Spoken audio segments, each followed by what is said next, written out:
اعوذ باللہ من الشیطان الرجیم بسم اللہ الرحمن الرحیم رب اشرح لی صدری ویسر لی امری واحلل عقدۃ من لسانی یفقہوا قولی۔ 20 ربیع الاول اسلامی تاریخ۔ عربوں کی اخلاقی حالت۔ رسول اللہ صلی اللہ علیہ وسلم سے پہلے عربوں کی اخلاقی حالت بہت زیادہ بگڑ چکی تھی۔ ظلم اور ستم، چوری اور ڈاکہ زنی، زناکاری اور بدکاری بالکل عام تھی۔ جوا کھیلنا اور شراب پینے کا رواج بہت زیادہ تھا۔ بے حیائی اور بے شرمی اس حد تک بڑھ گئی تھی کہ کھلے عام برائیاں کر کے اس پر فخر کیا جاتا تھا۔ معمولی باتوں پر لڑائیاں ہو جاتی اور پھر برسوں تک جاری رہتی تھیں۔ سود کی نحوست میں پورا معاشرہ جکڑا ہوا تھا۔ عورتوں کے ساتھ انتہائی بے رحمانہ سلوک کیا جاتا تھا۔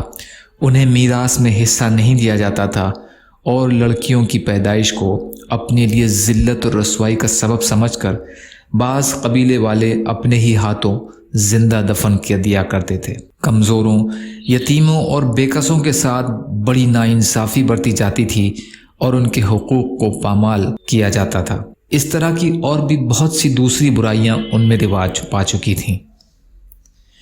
حضور صلی اللہ علیہ وسلم کا معجزہ، کھجور کے گچھے کا چلنا۔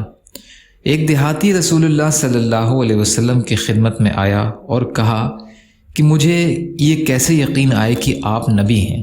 آپ صلی اللہ علیہ وسلم نے فرمایا، اگر میں اس کھجور کے گوشے یعنی گچھے کو بلا لوں تو تم میرے نبی ہونے کو مان لو گے؟ اس نے کہا ہاں۔ آپ صلی اللہ علیہ وسلم نے اس گچھے کو بلایا۔ وہ درخت سے اتر کر رسول اللہ صلی اللہ علیہ وسلم کے پاس آیا اور پھر آپ صلی اللہ علیہ وسلم کے حکم سے واپس چلا گیا۔ دیہاتی فوراً اس معجزے کو دیکھ کر ایمان لے آیا۔ ترمذی کی حدیث ہے، ابن عباس رضی اللہ عنہ روایت کرتے ہیں۔ ایک فرض کے بارے میں، صبح کی نماز ادا کرنے پر حفاظت کا ذمہ۔ رسول اللہ صلی اللہ علیہ وسلم نے فرمایا، جس نے صبح کی نماز ادا کی وہ اللہ کی حفاظت میں ہے۔ مسلم کی روایت ہے، جندب رضی اللہ عنہ روایت کرتے ہیں۔ ایک سنت کے بارے میں، عذاب قبر سے بچنے کی دعا۔ رسول اللہ صلی اللہ علیہ وسلم یہ دعا کثرت سے فرماتے تھے، اللہم انی اعوذ بک من عذاب القبر ومن عذاب النار ومن فتنة المحیا والممات ومن فتنة المسیح الدجال۔ اے اللہ، میں عذاب قبر، عذاب دوزخ، زندگی اور موت کے فتنے اور دجال کے فتنے سے تیری پناہ چاہتا ہوں۔ بخاری کی حدیث ہے، ابو ہریرہ رضی اللہ عنہ روایت کرتے ہیں۔ ایک اہم عمل کی فضیلت، انصاف کرنا۔ رسول اللہ صلی اللہ علیہ وسلم نے فرمایا، انصاف کرنے والے اللہ تعالیٰ کے پاس نور کے ممبروں پر ہوں گے، اور یہ وہ لوگ ہوں گے جو اپنی حکومت، اہل و عیال اور رعایا کے متعلق انصاف سے کام لیتے ہیں۔ مسلم کی روایت ہے، عبداللہ بن عمر رضی اللہ عنہ روایت کرتے ہیں۔ ایک گناہ کے بارے میں، فضول خرچی کرنا۔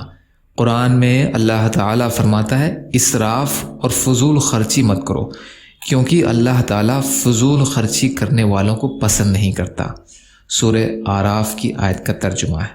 آخرت کے بارے میں، حور کی خوبصورتی۔ رسول اللہ صلی اللہ علیہ وسلم نے فرمایا، اگر جنت کی کوئی عورت زمین والوں کی طرف جھانک لے تو زمین اور آسمان کے درمیان کی تمام چیزوں کو روشن کر دے اور اس کو خوشبو سے بھر دے، اور اس کی اوڑھنی دنیا اور تمام چیزوں سے بہتر ہے۔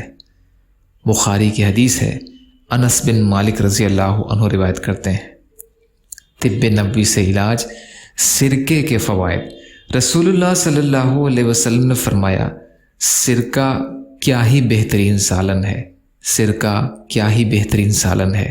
مسلم کی روایت ہے، اما عائشہ رضی اللہ عنہا روایت کرتی ہیں۔ فائدہ، محدثین حضرات کہتے ہیں کہ سرکہ تلی کے بڑھنے کو روکتا ہے، جس میں ورم نہیں ہونے دیتا، کھانے کو ہضم کرتا ہے، خون کو صاف کرتا ہے، پھوڑے پھنسیوں کو دور کرتا ہے وغیرہ۔ علاج النبوی۔ نبی اکرم صلی اللہ علیہ وسلم کی نصیحت۔ رسول اللہ صلی اللہ علیہ وسلم نے فرمایا، جب تم میں سے کوئی شخص جمائی لے تو اس کو اپنا ہاتھ منہ پر رکھ لینا چاہیے، کیونکہ کھلے منہ میں شیطان داخل ہو جاتا ہے۔ مسلم کی روایت ہے، ابو سعید رضی اللہ عنہ روایت کرتے ہیں۔ یا اللہ ہم سب کو کہنے سننے سے زیادہ عمل کی توفیق عطا فرما۔ یا اللہ جو مظلوم ہیں، پریشان حال ہیں، بیمار ہیں، قرض میں ہیں، بے روزگار ہیں، محتاج ہیں، ان کی مدد فرما۔ یا اللہ آپ قادر مطلق ہیں، ہر شے پر قادر ہیں، آپ کے لیے ہر چیز آسان ہے، ہمارے لیے آسانیاں پیدا فرما۔ سبحانک اللہم بحمدک اشہد ان لا الہ الا انت استغفرک واتوب الیک برحمتک یا ارحم الراحمین۔ لا الہ الا اللہ محمد رسول اللہ۔ السلام علیکم۔